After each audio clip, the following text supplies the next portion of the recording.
Hi class, welcome to season 1, episode 5 of the trig video series.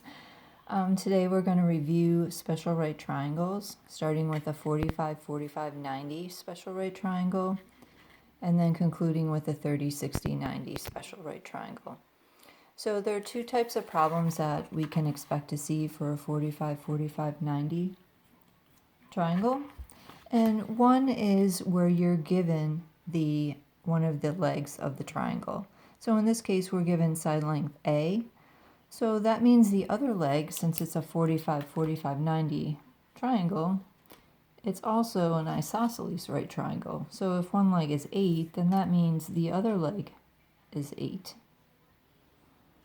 So in our problem, y is equal to 8. If we look back up to our what shall we call this? The triangle that shows the pattern on it up at the very top. That's what you'll usually get on a standardized assessment. They'll give you a triangle such as this with the side lengths labeled with letters. But anyway, for the hypotenuse, our variable is x, but we know that x, if we compare it to the similar triangle up above, x is equal to a root 2. So we take the side length here, the leg, 8, and we multiply it by square root of 2. Now I noticed on your Google Forms, a lot of you are putting that in your calculator or you're using Pythagorean theorem. No.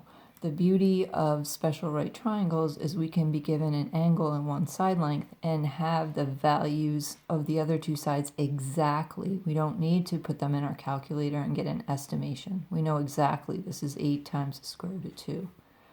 So that's problem type number 1. If we look at problem type number 2, now we're given the hypotenuse and we need to find both of the legs.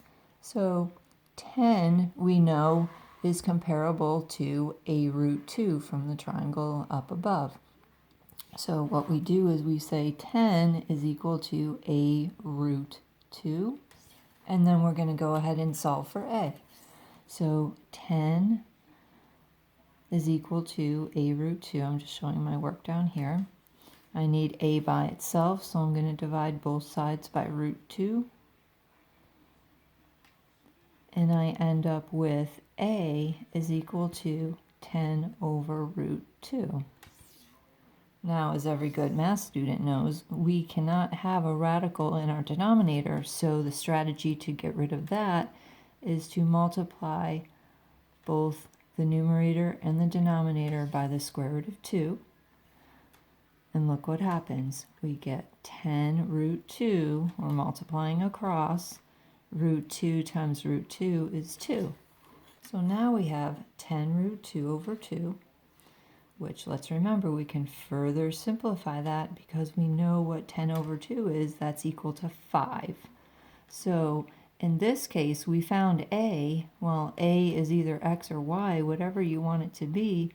We found that to be 5 root 2.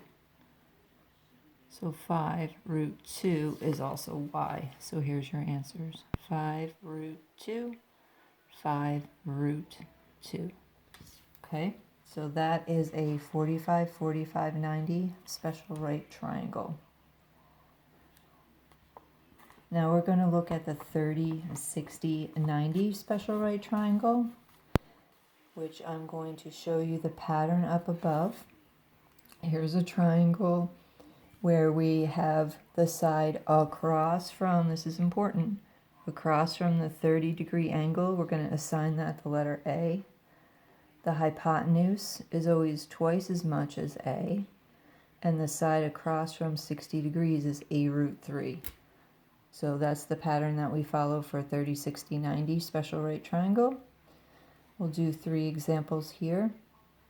If we're given the side across from 30 degrees, that's equal to 5. Then we know that the hypotenuse is 2 times 5, or 10. So that's x in this case. And then we know that 60, the side across from the 60-degree angle, is a root 3. So that is 5 times the square root of 3. And we're done with that type. Type 2, we are now given the hypotenuse of a 30, 60, 90 special right triangle. And what we do here is we know that 20, or the hypotenuse length, is equal to 2 times a. So we just say 20 is equal to 2 times a, and then we're going to solve for a. So a is equal to 10. Well, okay, which side is a? Is it this side, x, across from the 30-degree angle, or is it y, the side across from the 60-degree angle? Well, if you look back up at the triangle, a is across from 30 degrees. So a, or in this case, x, is equal to 10, which makes y, the side across from the 60-degree angle, a root 3. So it's 10 root 3. And you are done with that problem. Our last problem is now we're given the side across from the 60-degree angle.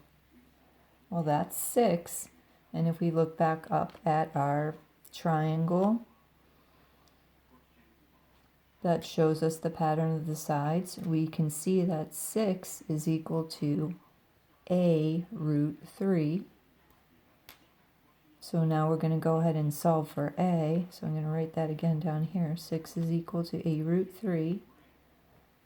Now this should look a lot like what you did for the 45, 45, 90. Okay, we divide both sides by root 3, so now we know a is equal to 6 over square root of 3. Can't have the radical in the denominator, so our strategy is to multiply by square root of 3 over square root of 3. Multiply across, so we get 6 root 3, sorry that's kind of messy, over 3. One last step. 3 goes into 6 2 times, so my final answer for a is 2 times the square root of 3. Perfect. Now which side is a? Is it this one or that one? Well, a again is across from the 30-degree angle. So in this case, y is equal to 2 root 3. And we know the hypotenuse is twice as much. So it's 2 times 2 root 3. How do we do that math? Well, we multiply the wholes. So 2 times 2 is 4. And there's no radicals to multiply, so we just keep the radical 3 there. So x is equal to 4 rad 3, and y is equal to 2 rad 3. And that's that. You have any questions, you let me know.